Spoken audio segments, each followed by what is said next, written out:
ഇന്ന് hi golden days ഇന്ന് നമുക്കൊരു വെണ്ടയ്ക്ക മെഴുക്ക് പുരട്ടി ഉണ്ടാക്കിയാലോ. അതിനായിട്ട് ഞാൻ ഇത്രയും വെണ്ടയ്ക്ക എടുത്തുകൊണ്ട് വന്നിട്ടുണ്ട്. പിന്നെ ഒരു തക്കാളി ഉണ്ട്, ഒരു 2-3 പീസ് വെളുത്തുള്ളി, പിന്നെ ഒരു കഷ്ണം ഇഞ്ചി, പിന്നെ ഒരു സബോള. ഇനി ഇച്ചിരി വെളിച്ചെണ്ണയും കടുകും കൂടി ഉണ്ടെങ്കിൽ, കരിയാപ്പിലയും കൂടി ഉണ്ടെങ്കിൽ നമ്മളുടെ ഇത് പിന്നെ വെണ്ടയ്ക്ക മെഴുക്ക് പുരട്ടി സൂപ്പറാണ്. ഇത് നമ്മുടെ വഴിയേക്കടെ വണ്ടിക്കാർ പോയപ്പോൾ ഞാൻ വാങ്ങിച്ചതാണ്. ഇനി ഞാനിതൊന്ന് അരിഞ്ഞെടുക്കട്ടെ.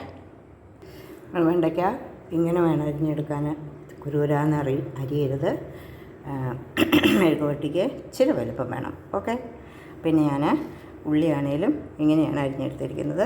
പിന്നെ ഇഞ്ചിയാണ് ഇച്ചിരി കൂടുതലെടുത്ത്, കാരണം ഇപ്പോഴത്തെ ഇഞ്ചിക്ക് സ്വാദ് കുറവാണ്.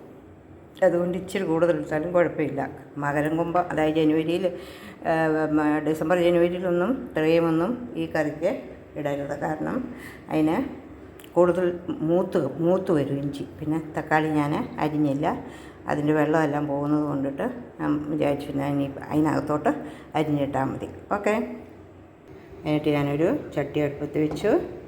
ഇച്ചിരി വെളിച്ചെണ്ണ, കാരണം വെളിച്ചെണ്ണ വേണം. വറുത്തി കടുകും ഇട്ടു.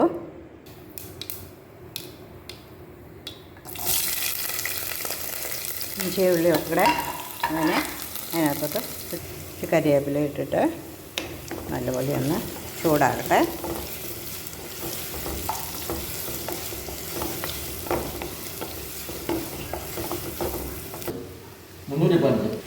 മഞ്ഞപ്പൊടിയും കൂടി ചേർത്ത് ഞാനിത് നല്ലപോലെ ഒന്ന് മിക്സ് ചെയ്യുവാണേ.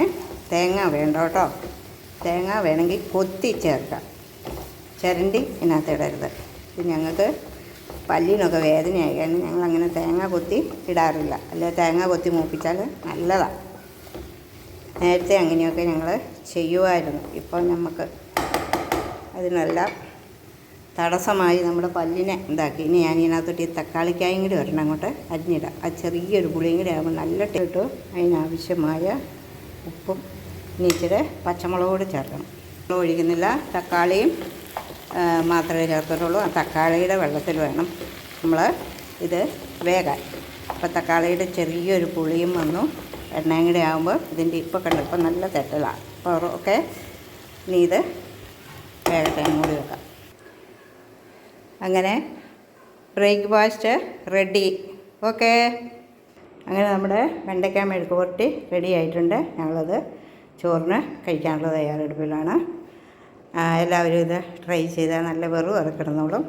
ഒരു കുഞ്ഞു തക്കാളിക്കായും കൂടി അതിൻ്റെ കൂടി ചേർത്താൽ മതി. വളരെ ടേസ്റ്റി ആയിട്ടുള്ളൊരു വെണ്ടയ്ക്കയാണ്. പിന്നെ വെണ്ടയ്ക്കകത്ത് ഒരുപാട് ഗുണങ്ങളുണ്ടെന്നൊക്കെ അറിയത്തില്ല എല്ലാവർക്കും. അപ്പോൾ എല്ലാവരും ട്രൈ ചെയ്യുക. ഇഷ്ടപ്പെട്ടാൽ സബ്സ്ക്രൈബും കമൻസും ഒക്കെ തന്ന് ഈ പാവപ്പെട്ട അമ്മച്ചീനെ ഒന്ന് സഹായിക്കുക. Okay, bye bye.